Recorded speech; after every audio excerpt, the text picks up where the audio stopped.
Minister is celebrating today a crushing general election victory. His ruling coalition secured a two-thirds majority in Parliament with a record turnout of almost 70%. Addressing supporters, Viktor Orban said the result gives him now the opportunity to defend his country.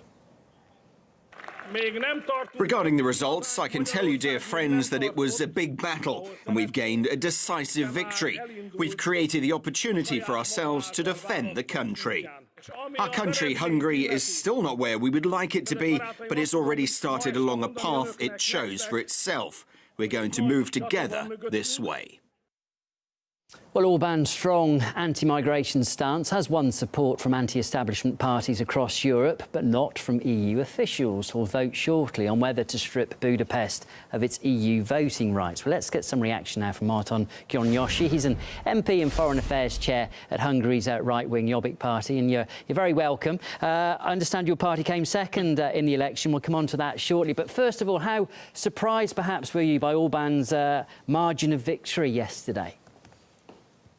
Well, after a long campaign which started sometime in 2014 or 2015, at a time when migration peaked in Hungary, this anti-migration campaign was basically, migration as such was singled out as a single topic for this election. And it's quite sad to see that no other topics could come to the agenda. I mean, at a time when hundreds of thousands of Hungarians are leaving for Western Europe for better opportunities, when a health and education system is crumbling in this country, there is an enormous shortage of skilled labor.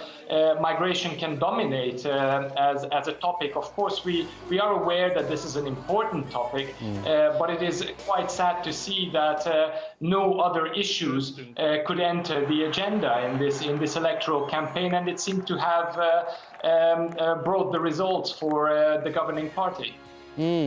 With regard to what happens next with the EU particularly, because the EU has seen a lot of tension between itself and Hungary in the run-up to this election. Do you think that tension is now set to get worse?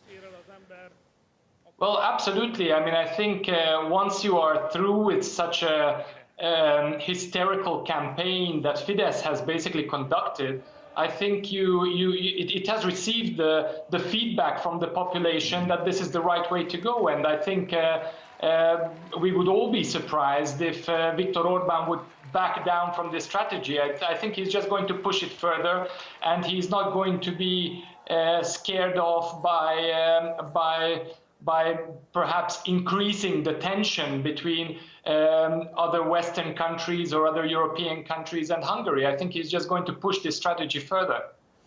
What, does he have much support for one of his sort of election platforms, and that was to outlaw or take action against civic groups who are supported by George Soros and perhaps seen as pro-migrant groups?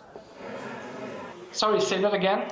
Do you think that he will have much support for his initiative now to try and take action against civic groups in Hungary who are supported by George Soros and support migrants? Well, look, I mean, all these issues were, of course, on the agenda. I mean, they were at the center of the communication of Fidesz and the government.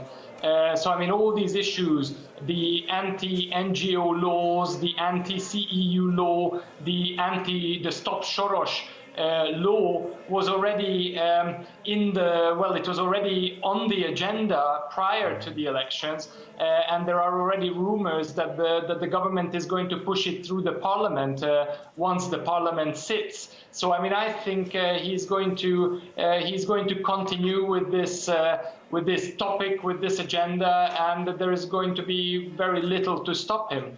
And just very quickly, Martin, I understand your party came second here. Can you offer much opposition in Parliament to Viktor Orban's party? Well, there are going to be 4 opposition parties in Parliament, 2 left-leaning parties, the Socialist and the Democratic Coalition. The politics can be different, and of course Jobbik has run second. But of course we are facing a two-thirds majority once again. We have experienced that already twice in a row between 2010 and 14, and since 2014. It is quite tough, but I think we do do have to bring back common sense to the political arena in Hungary, and we do have to do what an opposition has to do in such a situation. OK, well, look, really nice to talk to you, Martin. We appreciate your time this afternoon. That was Martin Gyonyoshi, an MP and Foreign Affairs Chairman.